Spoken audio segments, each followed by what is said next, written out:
kipawa na ukomavu wa nini? Wa kiakili. Mnafahamu maandiko yanasema naye yule mtoto akakua, akaongezeka kimo, hekima, akimpendeza Mungu na nani? Na wanadamu. Cha kwanza mtoto, lakini alifanyaje? Alikuwa kwenye nini? Alikuwa kwenye hekima. Hekima maana yake ni kuhusianisha ule uwezo wa kipawa ulichokuwa nacho na mazingira uliokuwa nayo, yakapata kuleta matokeo.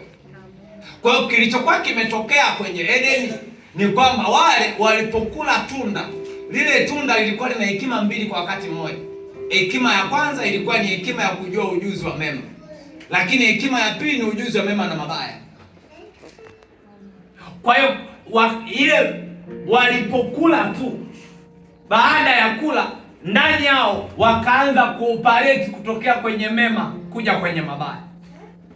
Kwa hiyo chochote walichokuwa wakikifanya kinaonekana ni chema, lakini rohoni kinatafsiriwa tofauti. Kwa maana ya kwamba walikula mbegu ya mema, lakini ndani yao wakala na mbegu ya nini?